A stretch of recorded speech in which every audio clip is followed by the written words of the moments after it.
Welcome to Failing Forward. This show is all about the other side of success. We talk to entrepreneurs, leaders, and innovators who aren't afraid to share the mistakes they've made. Because if there's one thing I know for sure, it's this. Every setback is just a setup for something bigger, if you're willing to learn from it. All right, we're rolling again here, Failing Forward. We've got a guest today that I'm particularly excited to talk with.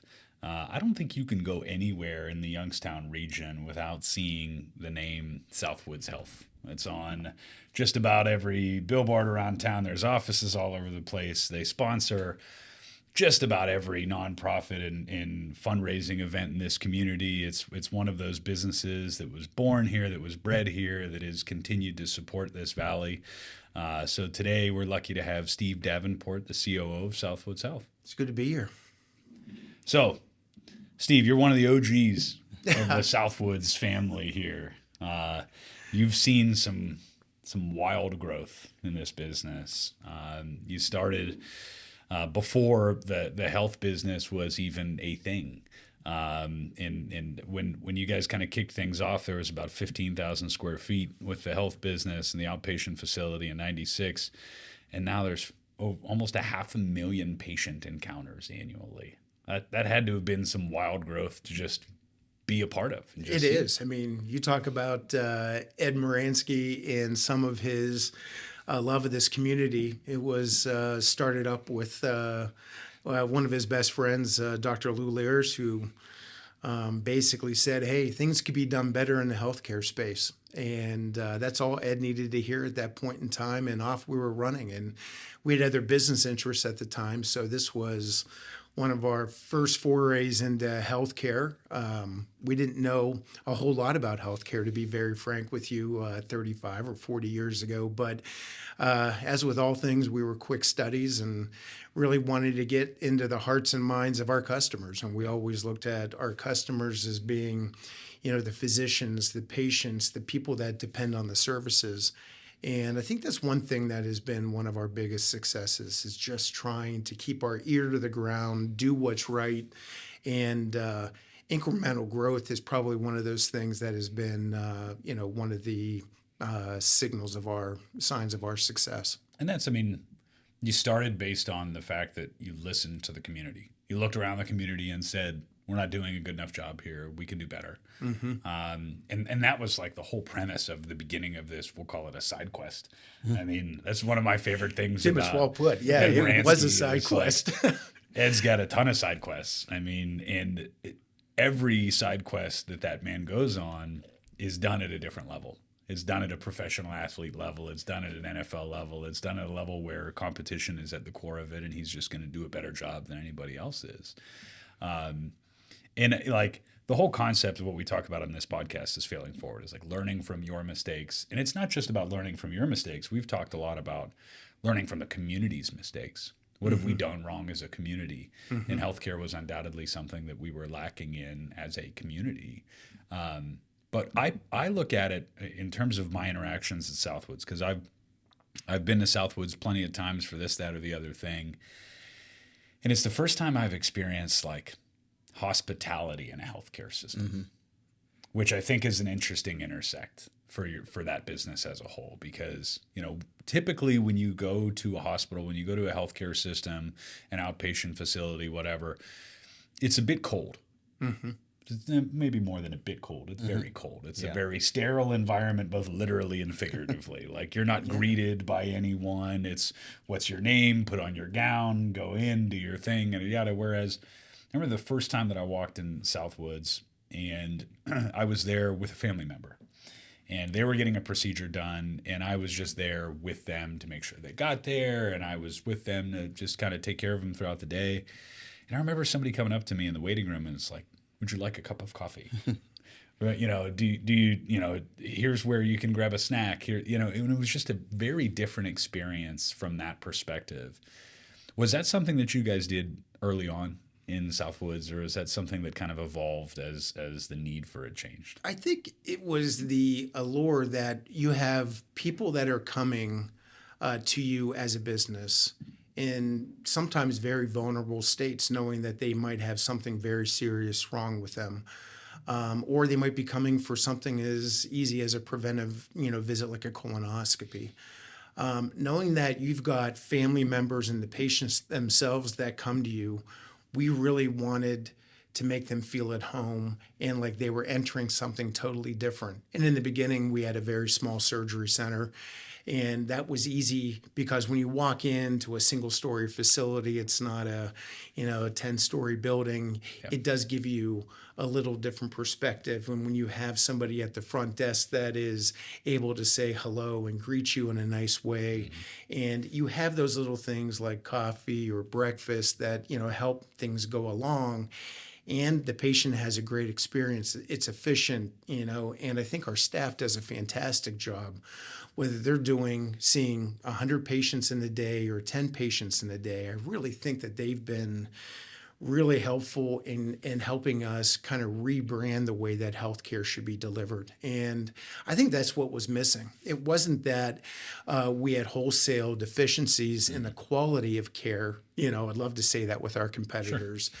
But it really comes down to how the care was delivered. And when you look at it and say, for the patient, they want you to be friendly, efficient, high quality, and very safe. Mm-hmm. And we did all those things. Yep. And then for your physician counterpart, who is also a customer, they're looking for basically the same thing. And we've always said that if you can keep the patient, the physician, and our staff working in tandem, that's the secret to, I guess, our concept. And I think that is what got us recognized and helped our growth in the early years were, the fact that physicians, albeit it was a risk for them to start trying us, because we were a competitor to one of the biggest health, systems in town. And as they saw that they were able to do, twice as much work, and they had, their needs, their voices listened to, and they actually became a part of our operating philosophy, is that me as a newcomer 35 years ago into the healthcare space, I was surprised about how little of a direct voice that physicians had in the delivery of a product that is so uncompromisingly committed to safety. And, even as good as I think our administrative and management team is on the operations side, you can't live in this world without having a very clear voice and an ear to the ground to hear what your most important, observers are having. And those are our physicians and providers. They're the ones that see it every day. They see it every day. Yeah. And they see, and many of those things are fueled by, their perceptions if and when they would use another facility, and they bring those experiences back. And we hear good, and we also hear bad. And that helps us understand about how we can get better. And I'll be honest with you guys. We really take a look at the whole patient satisfaction survey process very seriously. Ed and our entire team, we review patient satisfaction, and no matter if it's something as big as, hey, I didn't get the service that I really thought I should have received, or they weren't as friendly at the front desk, to, hey, it was a little bit cold in the waiting room. Yep. Those are all things that percolate up to the very most senior levels of the organization, including Ed. And honestly, I think it used to be the old Lexus commercial that said it's like the relentless pursuit of perfection. Mm-hmm. That is Ed Moransky, and I think that he, in essence, thinks and wants the very best for all of his businesses. I think he puts people into positions that he thinks can handle that responsibility. But with that responsibility is also making sure that we're pushing the ball forward every day. Well, the best way that I can describe it to people is it requires a certain kind of effort to reach the pinnacles of success that Ed reached in the professional sports realm. Yeah, it requires that extra. You don't become extraordinary by doing the ordinary things. You become extraordinary by doing the extra things, right? And I see the healthcare system as one very similar to like the airlines, where there's not a whole lot you can control. Right, there's a lot of regulation. The planes have to take off and land in a very specific way. The airlines are what they are. You can only charge so much. The healthcare industry is very regulated in the same manner as that you've got health insurance companies, which are not easy to deal with, I'm sure. That's probably putting it mildly. A piece of cake. But, in terms of performing a procedure, there's a very clear way in how that's done. Like there's not a whole lot of creative measurements in how to do a colonoscopy. You're doing that one way, right? And there's not a ton of ways to reinvent that wheel to make it a better experience. So you're left with like these little pockets of opportunities to make improvements in a business like this. And the difference between, a Southwoods and everyone else is that those pockets are where the focus has been. You're great at all the things you need to be great at, but then there's just that extra emphasis that's put in those tiny little experiences. And you see that in very successful businesses of even more substantial magnitude outside of our community across the United States. You talk about the Lamborghinis and Lexuses and Louis Vuittons and those types of things that they're all still selling a car or a handbag, but they're somehow commanding and demanding a different level of customer. Yeah, it comes down to like differentiation. Yeah. How are you differentiating yourself? And how would you think, from the outside, how are you going to differentiate yourself from at a hospital or a healthcare system? Well, I thought, and this was showing my ignorance 35 or 40 years ago, was, well, if you differentiate yourself like a Louis Vuitton, you can charge, $3,000 for a small handbag and get away with it because the customer perceives that as being worthwhile. And I remember when I first got in with our first business office manager, and I said, okay, well, since we have great quality, we have high patient satisfaction, we're doing a great job, we're highly efficient, I'm sure that our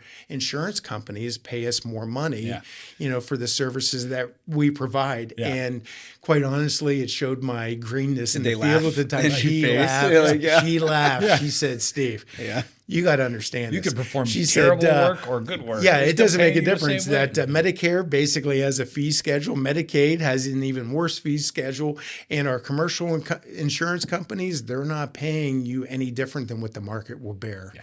And that was a very interesting introduction into healthcare because we all have been taught from very young ages that competition drives people to become more efficient because if you become more efficient, then you can command more in terms of price. This is one industry where in most cases, somebody else is telling you what you're going to be able to get paid for your service, and you have to run your business in a way that is going to make that dollar go as far as possible and serve all the constituents that you need, to serve. And it's not an easy thing. And just when you think you've got the game, every 3 to 6 months, Medicare is issuing new regulations. They change the rules of the game. They change reimbursement.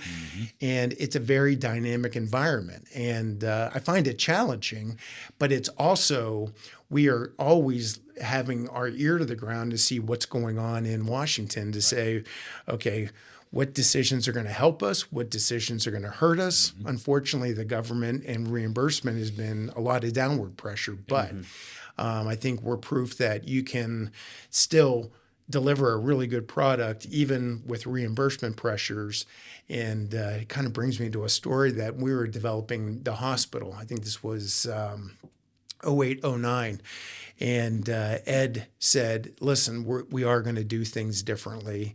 He said, patients that come here for inpatient procedures, he said, at the completion of their stay with us, I want them to leave with a meal that they can enjoy with their family, because when you leave the hospital, you're so worried about the loved one that had the operative procedure or was there for the reason for the stay. And the rest of the family is then dealing with, okay, where are we going to get dinner from and how are we going to take care of this? And you say, I want them to at least have the first meal, totally figured out, you know what I mean? And it's not because of a creative marketing ploy, it's because it's good for the patient. Yeah. And it's easy to be creative. It's easy to be good to our patients and our staff when you have somebody that believes it and is very loins, like Ed does, you know what I mean, about, doing the right thing when nobody is looking. I left today, the office, and, he started, this was a tradition that stems back from his days with the Raiders, that Al Davis, gave away turkey and hams, to all their employees. Literally, it has continued that tradition, and we're giving away, 3,000 turkeys and hams to our staff members awesome. today as a little thank you. Who does that? Yeah, it's great. Yeah. So when you have somebody that's innately wired that way, it helps our entire team. Oh, yeah. Lead by example to say, yeah, we face pressures, we deal with things that don't go right, but it is much easier to do it with somebody who says, hey, I'd rather spend the dollar to have somebody be happy and or have a better experience than save the dollar, so I have it in the coffer for. Well, if somebody like Ed at the top isn't doing that, then it sure as heck isn't going to make it all the way down to the patient. That's right. It always, in every scenario, in every business, it has to start at the top. And that's been an example of everything that Ed has always touched, is that it starts at the top and he makes sure that it goes all the way down to the bottom. And like that to me is the only way to run a good business. I mean, I think that, complacency has been ultimately what has created this substantial opportunity for Southwoods, is that the other competitors in our region, in our area, got complacent and said it was good enough. They were making their money, they were inefficient about how they were managing things, and they were just okay with status quo until somebody finally came in and said, good enough isn't good enough anymore, and we can do better. And there might be some slight variances on the margins at the end of the day because of the turkey dinners and the culture, the employee that's parties and the things like that I know that they've always gone out of the way to do things the right way. But keeping that group of people together is where you make all that stuff back. Because if you've got to keep churning through people because they're unhappy, good luck. Yeah, and you guys see this on your business. I mean, accounting and healthcare are two wildly different professions. But when the owner's eye and the owner is in the store, there's a different sense about developing your people and getting them to understand what really makes the business tick. And I think that I always say when I interview people for different positions, I said you need to be emotionally invested in the work that you're doing. Yeah. I want people to be able to leave a thumbprint, on the organization. We're young enough. I mean, I say that tongue in cheek. I mean, we're coming up on our 30th anniversary, but we're still young enough. We haven't been around for 100 years. Right. We're still young enough to say we learn every day, okay? And we want people to be curious and remain innovative and come up with new ideas, challenge. I don't care at any level. You should feel comfortable about challenging the status quo. And if you're able to do that, that keeps everybody fresh, but it keeps people invested in the company, in the pursuits that you're, going after. And I think, I know this is not a referendum on where competition has gone right and wrong in Youngstown, but in the healthcare community, there is a lot of outside of our community decision making and entities which, in some cases have not served our community well. And I think that it's unique to have a local company investing tens of millions of dollars a year trying to really help the community. Is it something that as we expand, do we, do better? Certainly. I wouldn't try to insult anybody's intelligence, but the money is not really what is first and foremost in Ed's mind. He is truly saying, we have a need. We can do it better. We should jump into this business. And he's a dreamer at heart. And I think that has been great for our vision and our strategy, is that and he's got a consistent foot on the gas pedal, which keeps everybody. Yeah, the last time I checked, size 16, I think, but yeah. Well, that's the industry. When you have the incentive, what is the incentive to get better if you're not going to get paid more?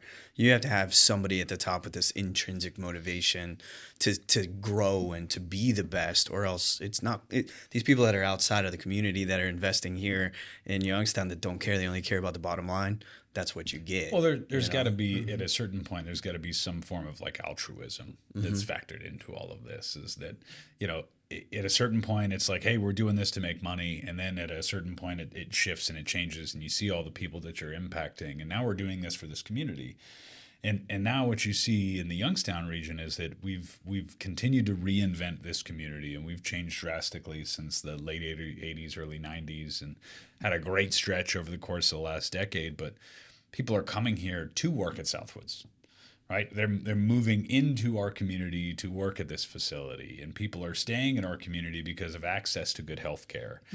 And it's gone from something that was initially done as a side quest to make money as a business to now it has been instrumental in the change of the identity of our entire community. I mean, that's a pretty big thing to be a part of in your career. I mean, you've spent 30 plus years watching this thing from nothing to what it is today. And to be able to sit back, when the time comes to retire down the road and say, we changed a whole community, has got to feel pretty damn special. It really does. And you don't start out on that journey thinking that was going to be it. You're saying, okay, we're going to figure out how to be the best damn surgery center that we can be. And it's been funny, I think people, and I think it's this common thread with every business, I don't care what it is people are going to be a large determinant of your success. Yeah. And getting people on board, you know what I mean, to understand the vision and what it is to be committed and trying to treat the patient, better and better each day, knowing that we've got to take care of our patients and our physicians and try to stay innovative. Those are a lot of different pressures, but people, highly motivated, well-disciplined people are sometimes the biggest factor to growing and succeeding. And I think that if I see one thing in Ed's companies, no matter if it's Southwoods Health or the Lake Club or anything else, it's finding those people that, truly take ownership over that. And I would be lying if I didn't say there would be accountability. You know what I mean? There's high levels of accountability, but that's something that's at the core of what I feel is that I think you have to set very clear expectations about not just what you're doing, but be willing to explain the why. And really try to say and develop your plan. I'm very deliberate about the things that we do from an operational standpoint to try to understand what do we expect is going to happen, if we are supremely successful, and what are the things if we're not supremely successful that we can start altering, and how do we monitor that performance, to get better. And I think that people are no different. They need to understand what is that growth path? Where do I see upward mobility? If I am supremely successful, where do I go from here? And I feel like starting a college intern, in 1988, with Ed, and kind of working through today, there is, I think, upward mobility for those people that are willing to throw their bodies into learning a new business and trying to be 100% curious, because I think that is probably the biggest key, is just keeping people curious and motivated and wanting to do more. Because as I think we talked earlier, is that, I feel like I've had, 8 different jobs within the same job I've had, because we've gotten into these different business segments. And nobody presents you with the playbook about, okay, this is how to be successful in imaging or in home health or physical therapy or the hospital. You just have to put it together. It's the culture you have to create. It's the culture. It's the knowledge and expertise that you're trying to develop and bring out in people. And I think that every community, is a little bit different. What we're learning, right now is that, we have a very well-defined history in Mahoning County. When you look at, our recent growth in the Trumbull County, starting with physicians and expanding on our facilities, the community has to, be embracing of us, and we have to earn that. I think that we've got to earn in the same way that we worked every day. We're going to be working every day to earn the trust of the people of, Trumbull County, and to prove to them that, we've got good quality, great people. It's going to be, the best patient experience that they had. And that's really been a lot of our recent focus, trying to bring some stability to the communities up north, and it really is.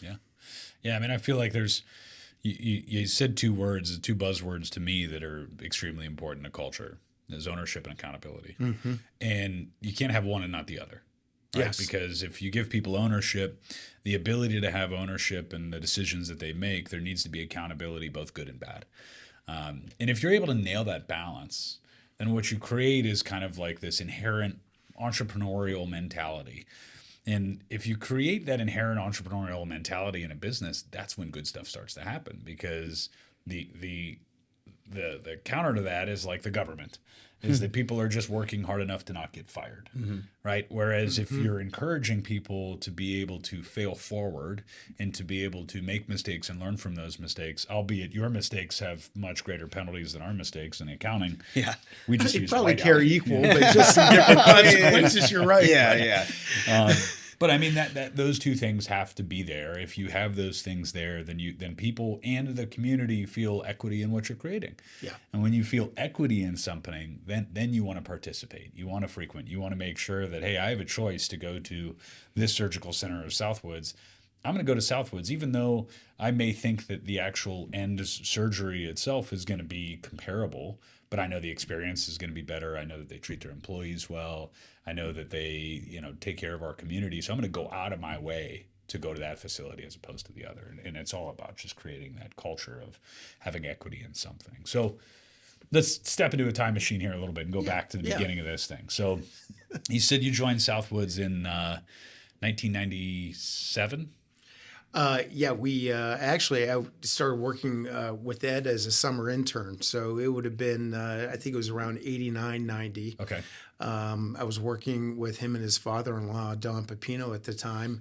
And, my summer duties, I think the LPGA was still in Youngstown. Nice. Remember the Giant Eagle and Farmore LPGA? Yeah, so that was my big summer job, about making sure we had enough appetizers and drinks for our promotional tent out there on the insurance side of the world. But, like I said, Dr. Learis had, let's just say, a less than stellar experience at one of our local hospitals. And he came back, and we were on our way to Cleveland to look at an MRI unit, which was very early in, kind of those gaining popularity. And he was just so upset about how it inconvenienced him and his patient, and, it shouldn't have to be this way. Mm-hmm. And honestly, it was like the instant light bulb went on in Ed's head. He's like, okay, we don't know much about this, but you know what? I believe it could be done better.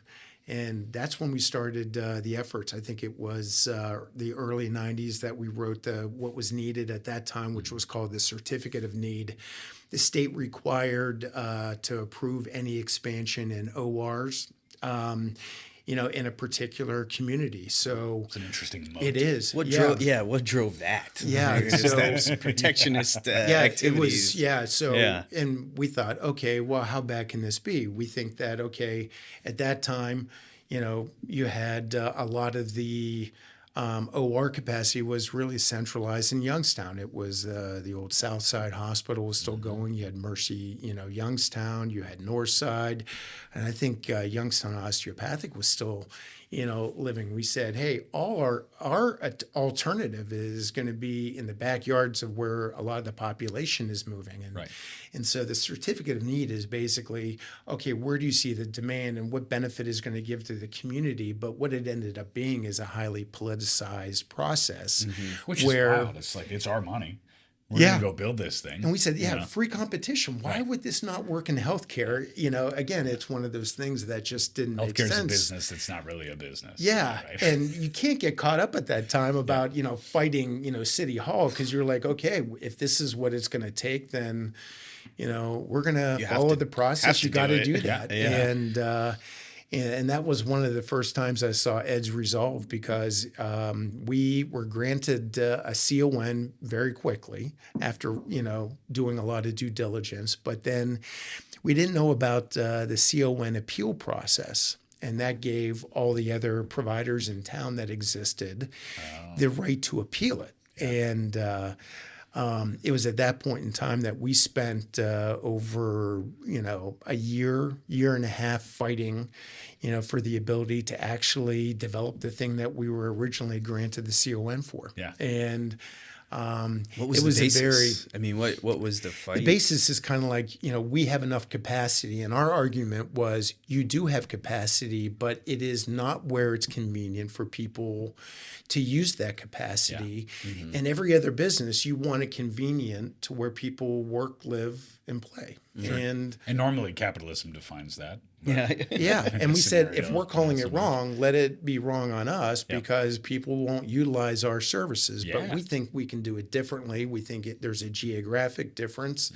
And so give us that opportunity. And I think that I think Ed and Gary and I spent about a week testifying in Columbus. And at the end of that week, we came out that they saw the merits of our project, and they finally gave us the ability to move forward. So we built the actual version 1.0 of the, what was the surgery center at Southwoods back in '96, and opened our doors. And this was grassroots. Did you buy an existing facility? Or No, this was grassroots. This was a piece of land that Ed had his eye on for a while, and said, hey, it's close enough that people will know where it's going to be. It's big enough that we can, develop it if we're ever, successful enough to expand it. It seems like it's the right thing to do. And, that's where we, looked at it and said, okay, we've got, some name recognition in town with Dr. Lyris and, some of, his peer group, and we knew that could be, but we had to understand how to run a surgery center at that point in time. Yeah. And Talk about the stones. I mean, we've never been in healthcare before.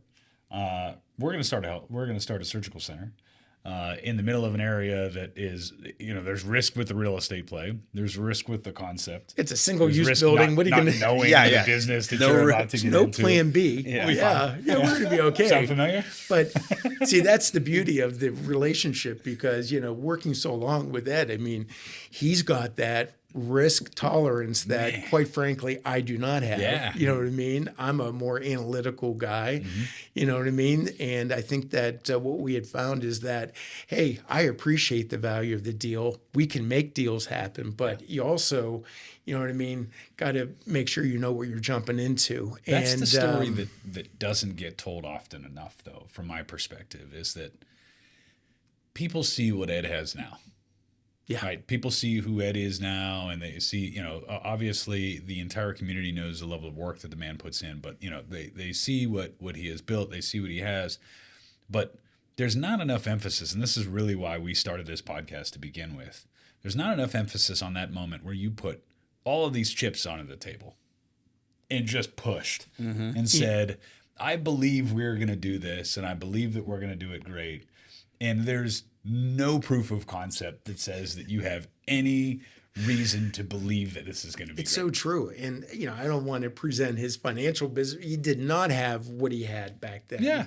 And I'm just saying that it was like, pushing the chips in the middle of the table. And I just thought it was a big, bold play. And I am free to say that if I was in his position, I wouldn't have pushed my chips into the table. I would have said, we're fighting this hard just to get the ability to build it. What do you think they're going to do to us once we build it? Yeah. And they're going to start exerting, the pressure. And he forged forward through what I would have said. I would have raised the white flag, but I guess to the victor goes the spoils, So, that was something very early on. And, one of our early lessons is that, okay, just because he had, peers and friends that were in the healthcare industry. And I wrote, obviously, maybe a compelling CON that got at least enough to get through the governmental process, okay? It didn't mean that we were knowing how to run even something as easy now as we look back as a surgery center. It's not easy, but, this time compared to what it is now. Relative terms, it seems like it is. And that was one of our first challenges, I think. We had, worked with this very boutique kind of company out of Nashville, and it was called Surgical Care Affiliates. And they had about 34, 35 ambulatory surgery centers, all had excellent reputations. Ed and our team connected with their team. You know what I mean? There was a lot of alignment. And I think it was right around the time that we were granted the CON and we were ready to start rushing forward. They announced that they had been acquired by Health South Corporation out of Birmingham, Alabama. That was a big physical therapy company, Yep. and that wanted to diversify and get into the ambulatory surgery space. Okay, smart, that's a good idea. And when we saw, you know what I mean, the difference between the two organizations, Surgical Care Affiliates was first class. They kept themselves small because they wanted to make sure that they were doing the right things by their customers. Yep. And so we had this wonderful management relationship, with them in the early stages. And then all of a sudden the acquisition, and it was like we got, spun off into the world where they really didn't know much more than we did about, surgery centers. And there was just a total lack of leadership. And yes, they did have, through acquisition, they had made some other acquisitions after the Surgical Care Affiliates acquisition. They did amass a little bit more, but we just found it to be totally insufficient for our needs. Right. And so it was around 99, 2000, we said, we got to do it differently. Yeah. And I think one of the first hard lessons that we faced as an organization was making the decision to say we have to break away from Health South. Yeah. You know what I mean? And that was kind of like our first foray into doing that. And we actually got that completed around 2002. So what did that entail? When did you bring more in-house? Did you have to find a partner to replace that? Or? But remember, this is in the old days, so we didn't have a guy for this and a girl for that. Yeah, it was like, okay, the things that we relied on, Health South were, some of our policies and procedures, our payroll systems, purchasing, managed care negotiations, you know what I mean? Those are all big chunks too. Yeah. I mean, it's not, none of that's those necessarily are all easy. Essential into this, you know what I mean? Yeah. IT services. So everything that you would be looking at, you know what I mean, was really kind of supposed to be supported. So they're kind of like, they were your training wheels. They were our training wheels. I think that's a good way of putting it. And you had to take the training wheels off, and I'm sure there were a few scuffed knees along the way. Oh, yeah. This was remember how, when you learned how to ride a bike, you were wobbling all over the place like you were riding drunk. But I would say that we were very wobbly in the first stages, and it just is one of those things where our center core was really, Ed Moransky and Gary Lockhart and myself, and we had a good management team that was emotionally invested, and so we just divided and conquered. And it was like, had I ever at that time negotiated a managed care contract? No. Was I concerned that we were not going to replicate the purchasing, power that a big national concern? You bet I was. Yep. I kind of said, I think we're going to have it, exposure 20 to 30% price swing, and that's not good. Yeah. You know what I mean? Yeah. When you're, a fledgling company, all while we're trying to build volume.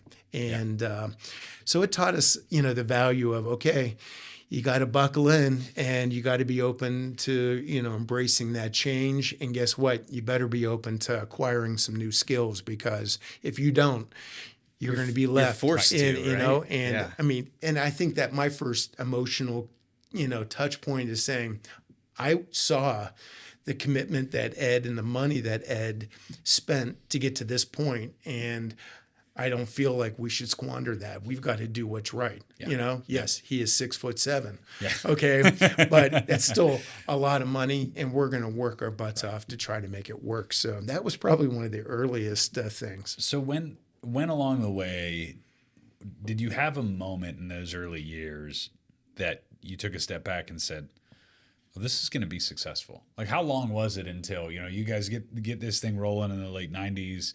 And, how long was it until you took a step back and I'm going to say this, is a real thing? I think when I joined, one of the first things was trying to, increase volumes. Uh-huh. So really what I was trying to understand first and foremost, and this is even during the latter years of the Health South relationship, it was really about, okay, what makes our business tick? I wasn't smart enough to be a doctor. I'm free to, admit that. But I do understand workflow, process, you know what I mean, and what it takes to run a business. And so I spent time, you know what I mean, with our clinical people understanding the difference between a lap chole and a cataract procedure, colonoscopy, kind of understanding what that is. Why are these doctors using us and why would somebody not? Yeah. You know what I mean? What are the common procedures that a general surgeon would do versus an orthopedic surgeon or a urologist? Okay. So I had to understand the language, why they used us, what their expectations were. And I think once we saw that, it was just kind of getting out there. And I think when I came on, we were doing about 2,500, maybe 3,000 procedures, which was good, but not good enough to really be a long-term success. And so we focused on developing volumes. And I feel like we kind of hit that success mark where we're saying, okay, that would have been 99, when we started making that push. I would say that our first pivot inflection point probably occurred in 2002, 2003, when our volumes were starting and you've got a to few get to the years of point. no training wheels at Exactly. that So point in now time. we're riding in a straight line. Yep. We got our pace is good. I think I graduated to a 10 speed and I was really feeling cool. Mountain bikes weren't around yet at that time. Yeah. And I think we're kind of getting that, speed. And I think that the reputation was starting to build. And they knew that we were very physician centric. We were able to connect, with our physicians, kind of talk with them about the product, and the patients who were having good experiences were starting to tell their neighbors about it. And it was starting to kind of, catch momentum, if you will. And I feel like it was right around that 2002, 2003 time period where we said, okay, our facility that we were once so proud of is starting to look a little bit overrun. We have too many people coming in at certain day parts. And I kind of said, Ed, it's starting to look like a bus station in here because we have too many people and we're diminishing the experience, that made us, famous. So he said, okay. And I think he was out of town, living at this point in time. And I said, can I at least explore what it would take to grow the facility where I think we need to grow? And he said, yeah, let's, do that. And like you said, we started with a 15,000, I think it was 14,375 square feet. I mean, it still sticks in my Sounds like mind, it's right? in your brain. You know what I mean? It was burned in my brains. And so I came back to him with the expansion plan. And the expansion alone was over 20,000 square feet. Whoa. And he said, Steve, whoa. And that was really the first time, that it was like, okay, that was that decision point where we had to really take a hard look. We're big boys now. We're getting to be big boys. Yeah. But so I made my best case. We looked at it, and it was one of those things where we started the discussion, I think, like I said, around 2002, 2003, and we finally, made the commitment between that and our board was saying, okay, it ended up being just about 20,000 feet of additional square footage, but it gave us the ability to decompress waiting room, which is a patient satisfier or dissatisfier. Right. Yeah. It helped us decant volumes out of our pre-op, you know what I mean, to make that seem like a better pre-surgical, pre-procedure option. And then we grew in our post-op recovery area so that they were two separate areas that have way different functions, you know what I mean? And we added some clinical capacity. We added, I think, another 2 endo suites and a couple of ORs. And I said, Ed, in our estimation, if we do this, you know what I mean, we should be pretty well set, you know what I mean, for, whatever growth we have coming. Right. Well, little did you know. Little did we know that I think it was 2007, 2008 that our physicians were coming back to us saying, listen, it's not that we're running out of space now. We don't go far enough. And that's when a lot of our physicians, you talk about the value of having physician owner. It's not it's the owner's eye again. It's their willingness to participate and help augment and provide feedback for the business, because they have a perspective that nobody else has. And if you can take the clinical physician side and a good business mind, you know what I mean, and put them together, then you've got 1 + 1 = 3. Right. And it was in the medical field, it's 1 + 1 = 1,000, because the doctors on their own are not typically great business people. I mean, from my perspective, as an accountant, you didn't say that, I did. I can't say that. I don't know what you're talking about. They make the worst investments. They have a hard time running the business. They're the smartest people in the world, but it's just not their thing. You know, I describe it as, medical professionals are typically more aligned with artists. Is that at the end of the day, the art is what matters, not necessarily the result of said art, aka the dollars, right? Did someone die or not? Are they healthy or not? That's important. And you look at the hours required for them to make their art. Yep. You know what I mean? And you say, okay, there's probably not enough hours in the day, to be all things to all, for all people. And that's where I think the magic of this is that they help nudge us in ways that we don't have. And I think that we at least are able to evaluate, and we don't say yes for everything. We like to say yes, like any business owner likes to say yes. But if we have to say no, they know a reason why, and it's given to them in a fairly timely manner. We're not perfect. But I think in that 2008 period, they said, okay, we want to become a hospital. Yeah. Okay, that was probably one of the things we said, okay, we got the surgery, same-day surgery gig. Okay, become a hospital, acute care hospital. I mean, it's a big change. Level up, and there was job number 3 for me, you know what I mean? And we were smart enough to say, okay, we understand the basic tenets of our business, but we do need to get people that understand and have worked in the hospital environment. So again, I think if Ed has done a couple of things very right, I mean, it is definitely trying to pair the right talent and the right people, and knowing what you need to get to that next level. And, that was when we kind of expanded our team in a very big way and brought on, some of our, biggest leaders, was in that 2008, 2009 time period.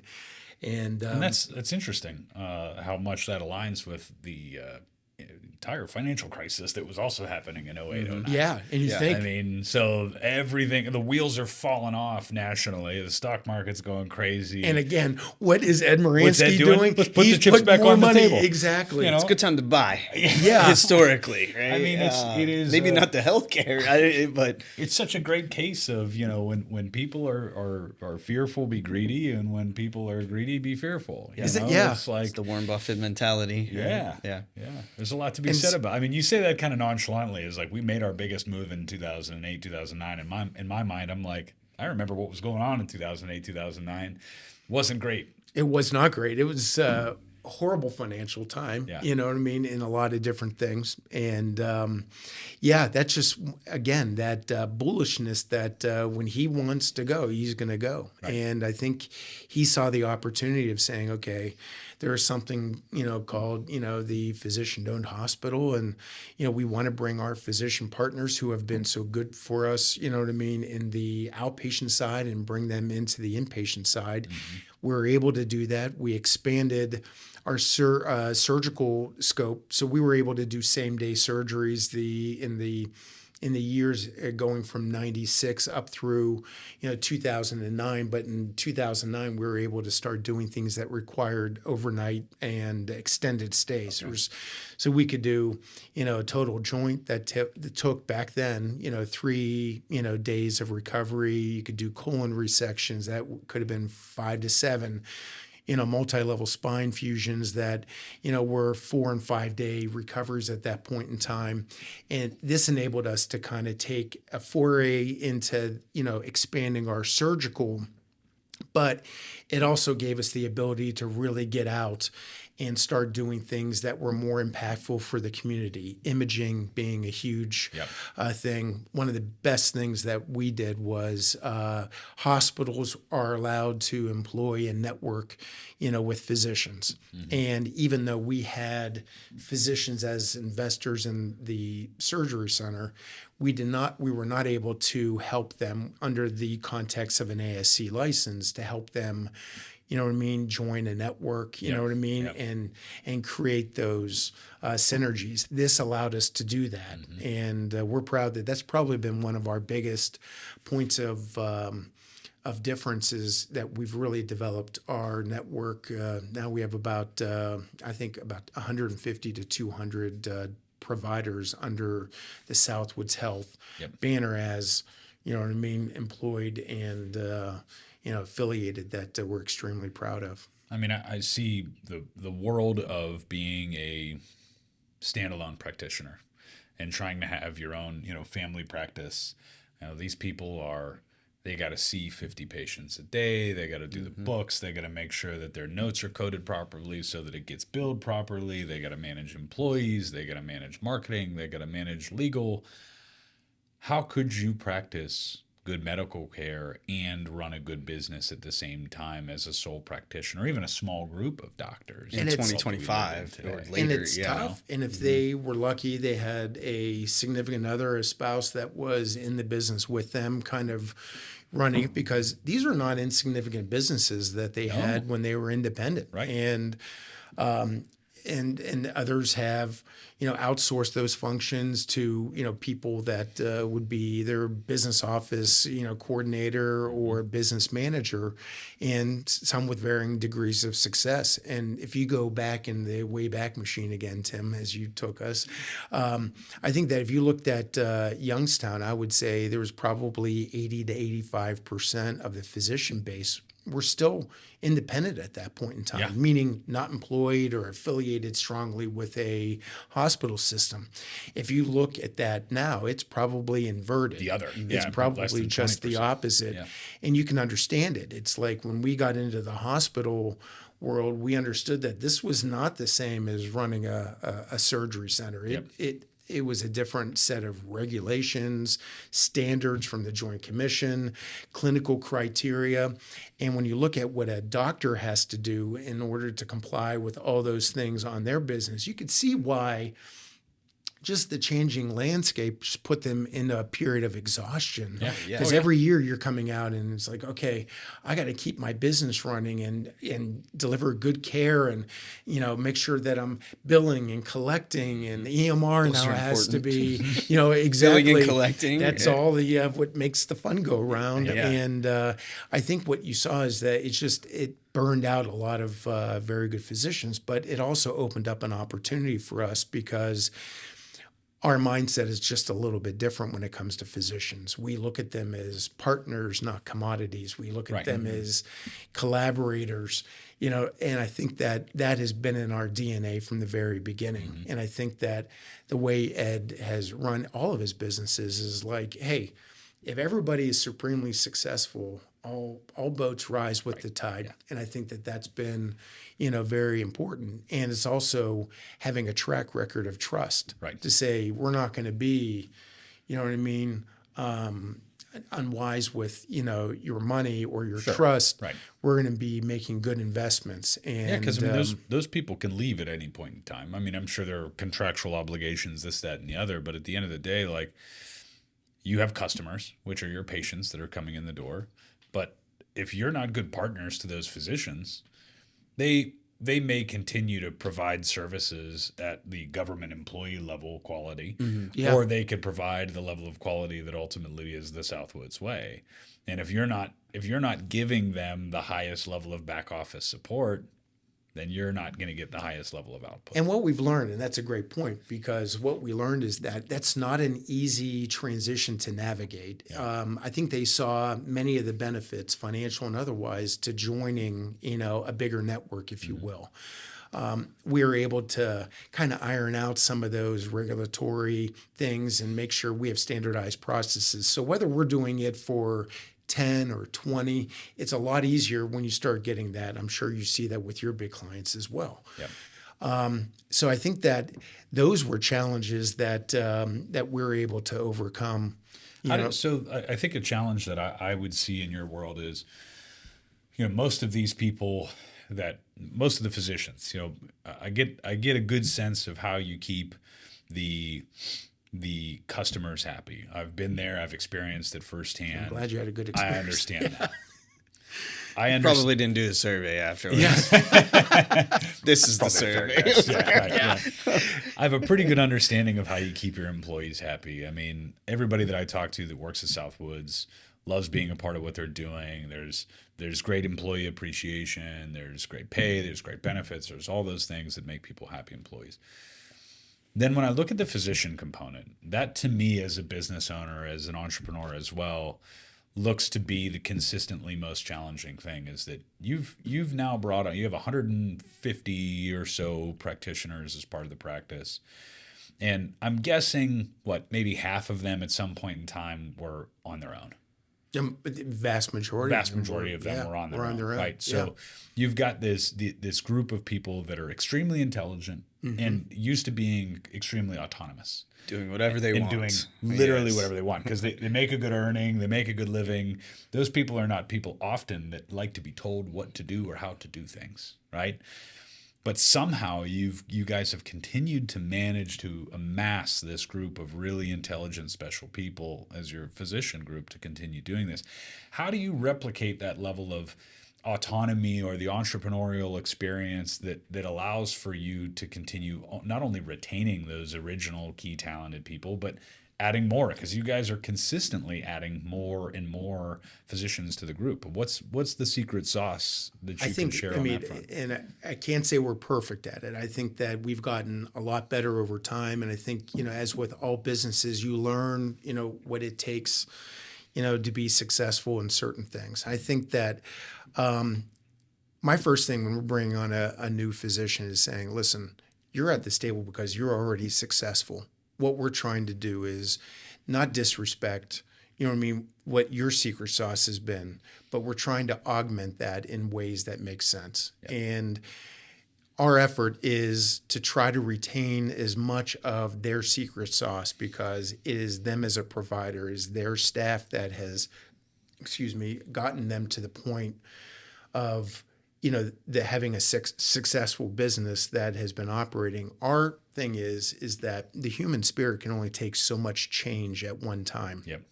So there are certain things that do have to change immediately. Okay, you're going to get a different set of benefits. You're going to get, there are going to be different ways of doing the same things you've done before. But as we go down this path, we're going to give you, it's going to be incremental, but it'll be consistent. Yep. And you're always going to know the what before it happens, and you're going to know the why.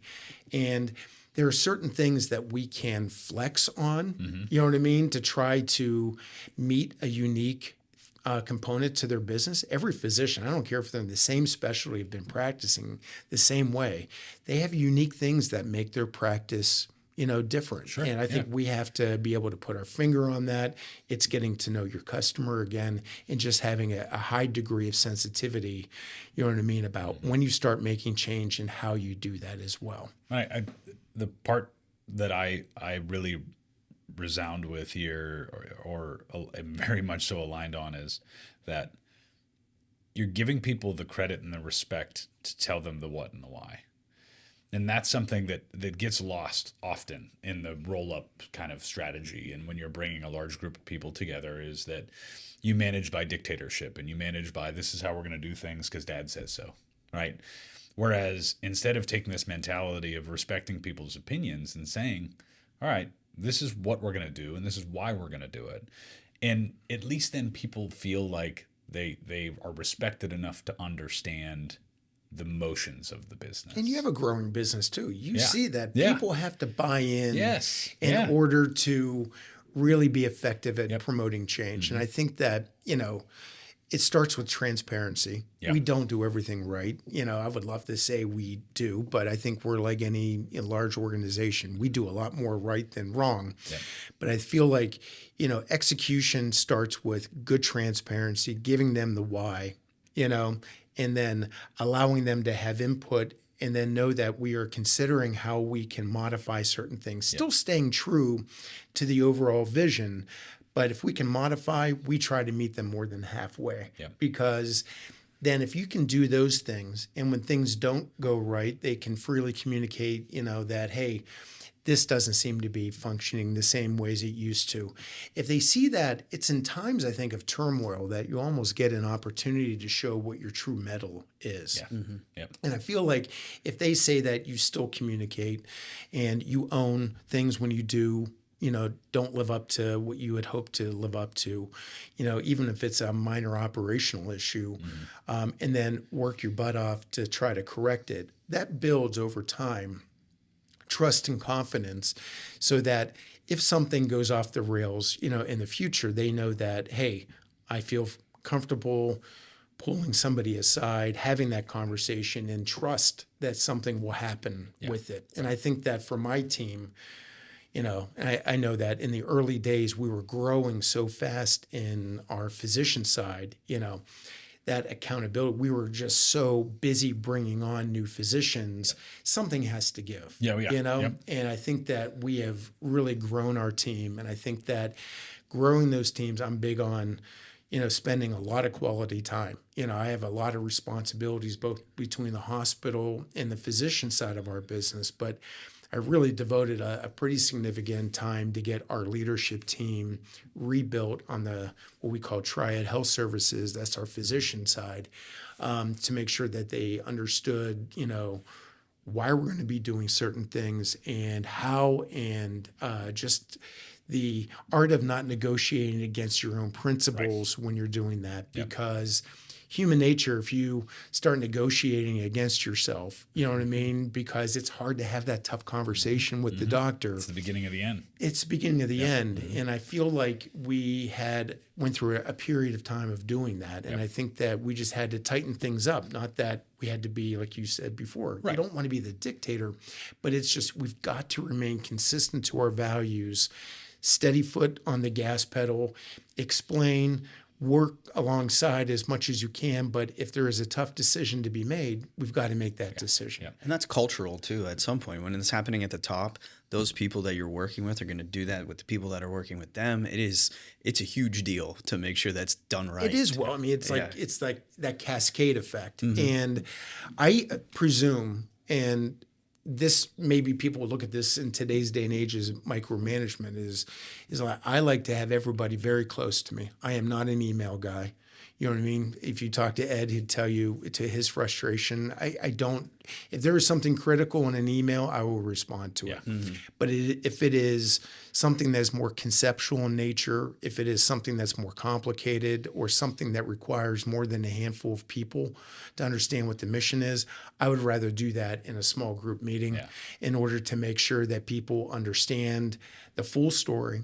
Not what did I include, what didn't I include. Sure. Yeah. I like for them to have the chance to engage, question, ask, challenge whatever the plan that, we're proposing. They should be given that opportunity. And when we leave that, there's really, the expectation is that this is the plan we're doing. So if you deviate from it, you know what I mean, that becomes your problem. Yeah. You know what I mean? If it was something that was ill-conceived, that is my problem as the, one of the co-drafters of the plan.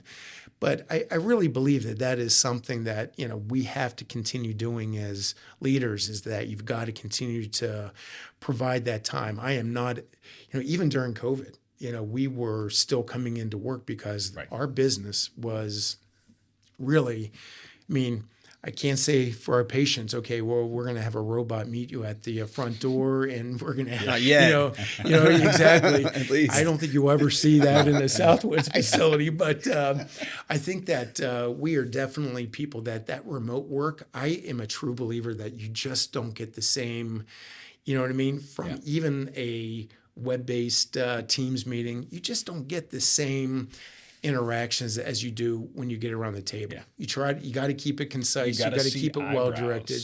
Yeah. I mean, Yeah. Steve's an Yeah. eyebrow guy, and yeah. I get it. Like, there's certain conversations that require me to see your eyebrows. Yeah. If I can't see your eyebrows, I don't know what the hell's going on. I don't know if you understand what I'm saying to you. I don't know if what came out of my mouth is resonating with you. I don't know if it's sticking.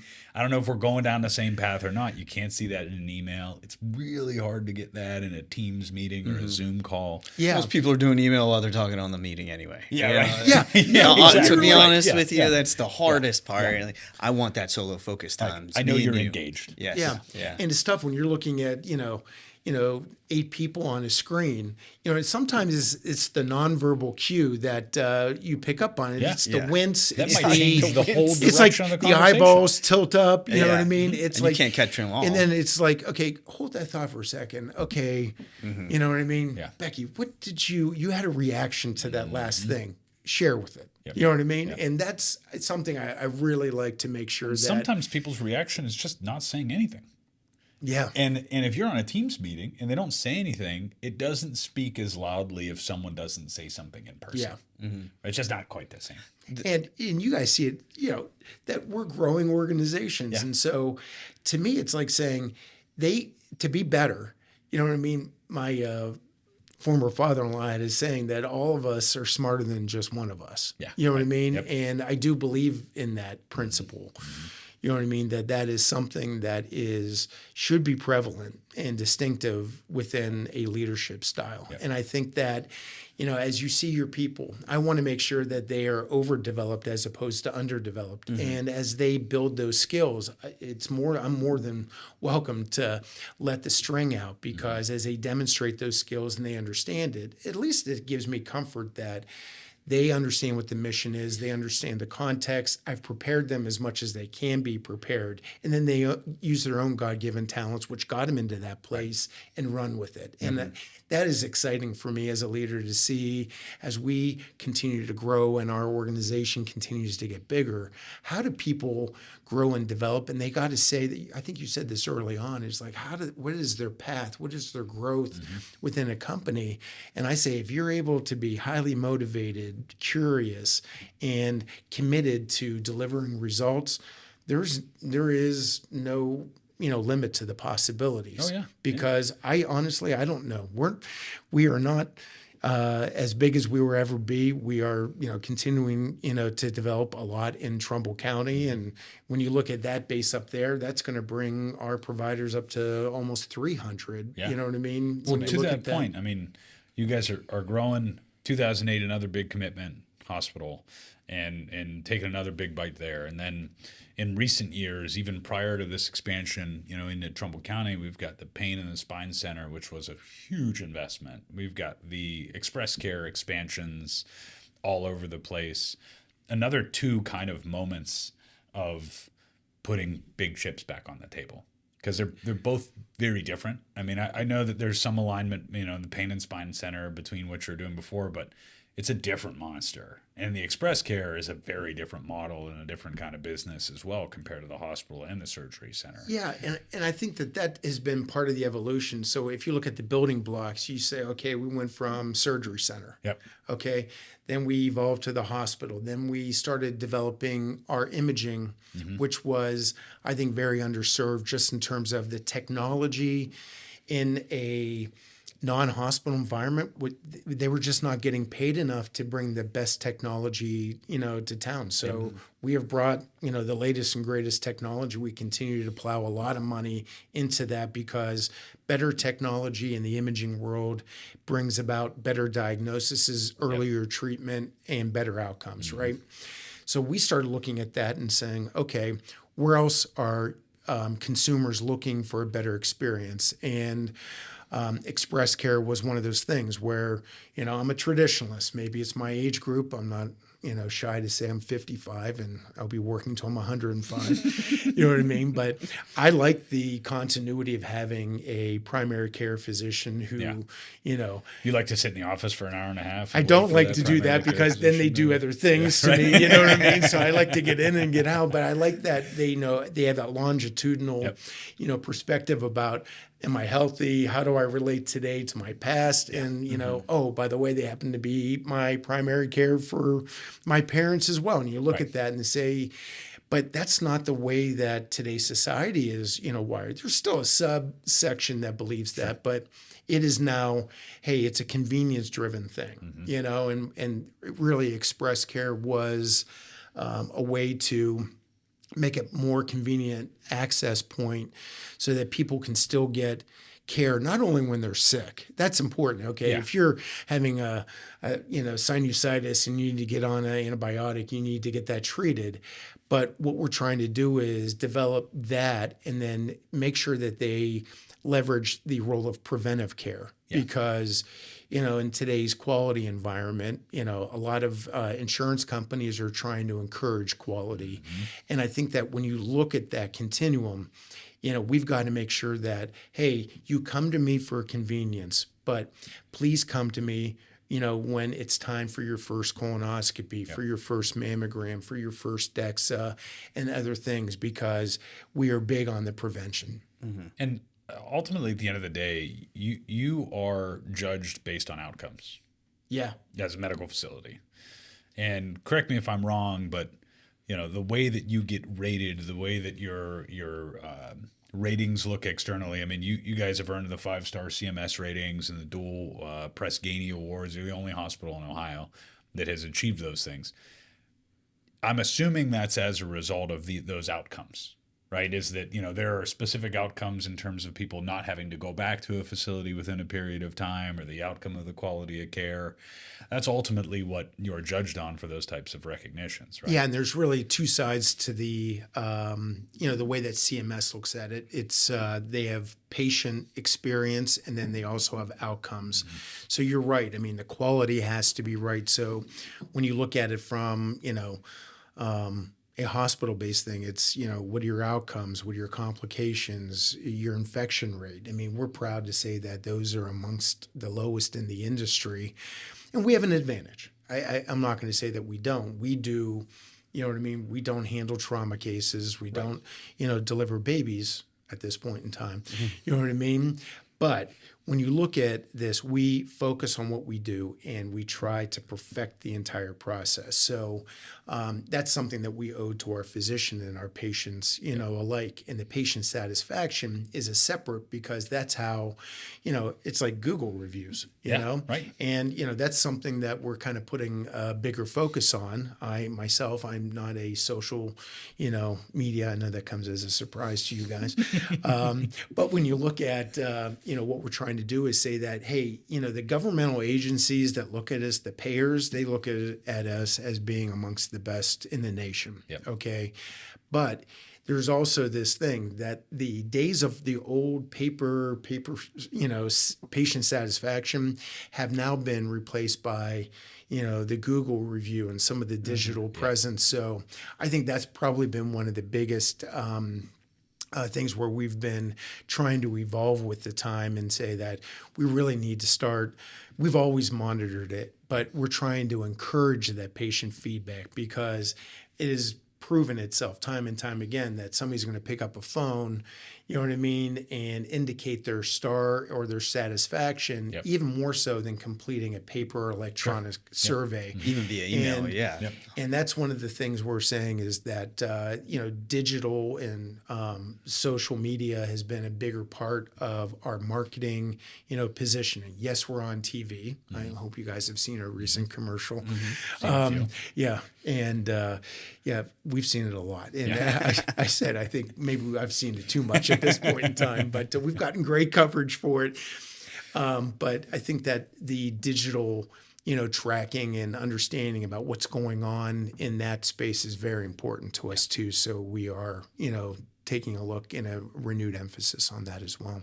That's great. So as we think about, as we wrap this conversation up and think about what's next, because that's what a lot of this comes down to is what have you learned along the way? What are the failures that you've had? What are the things that you've learned from those and have evolved your business? And we've seen this unbelievable trajectory of what Southwoods started as and what they are today.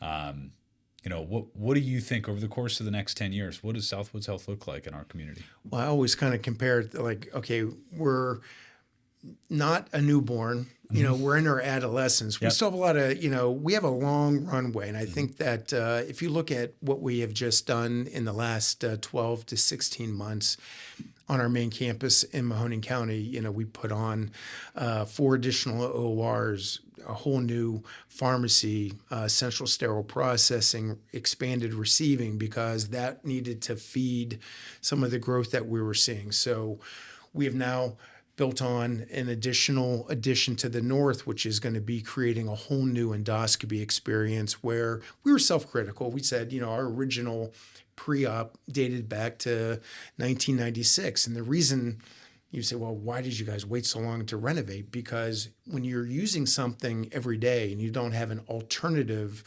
to offload that patient volume, it is very difficult to try to do weekend work and run a sterile facility, a clean facility.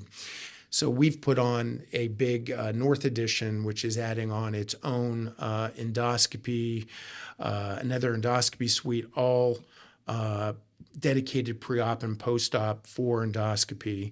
Much improved privacy, and that's enabling us to go into some of these older areas and basically rework them so that they're positioned, for 2026 and beyond. So that is in Mahoning County. If you look at Trumbull County, where I see the greatest need and quite honestly a great opportunity for both the patients and us is expanding our presence with. We have brought an expanded number of specialists that are dedicated to Trumbull County. That's primary care. That's specialists ranging from pain management to orthopedics to general surgery, urology, you name it. We have them now, there. We are just completing, I think it's a $10 or $12 million imaging expansion there, where we are going to replicate what we have at our flagship Southwoods Imaging on Market Street up in Trumbull County. So before we had MRI, which was a very utilized modality. Okay. We just brought on mammo within the last 6 months. We said, but wait a minute, we need to add on, fluoro and PET and CT. They've got to have those other modalities because we don't want there to be 2 standards of care. You know what I mean? So again, I just got done a few minutes ago saying, okay, the diagnostic is the whole key to getting early diagnosis and getting into treatment and better outcomes. We feel that Trumbull County deserves that as well. And that should be opening up will be opening up, I'm going to say, because Ed will be looking at me with a crooked eyebrow. Should be. Will be opening up, I think it's January 4th or 5th, whatever after the new year for the imaging. So, new offices that we've expanded, new imaging, and a very enhanced growth base with some of our primary care physicians, both employed and affiliated. That's really going to be a focus of where we're going. Certainly not forgetting our roots, in Mahoning County. But we think that there is so much to be had to benefit, I think, the patients, of Trumbull County. We're excited about that. But again, it starts with we've got to provide a level of service that they can see a differentiation as we talked, and they've got to be able to understand that we're here for the long term and trying to build that trust with them. Watch out, Trumbull County. Big Ed's coming for you. We're ready. It's good. It's needed. It's a huge need in Trumbull County. I think that it's spectacular to continue to see the growth. I mean, I think it goes without saying, but I have to say it. That thank you to you, Steve. Thank you to Ed, to Southwoods for what you guys have continued to do in this community. I mean, for a business owner like myself that has grown a small business into a medium-ish business now. To be able to do that and watch someone else pave the path to do it right is to stay involved in the community and to sponsor everything and to show up for the university and to show up for any phone call that happens asking for help. You've shown other people how to do it right.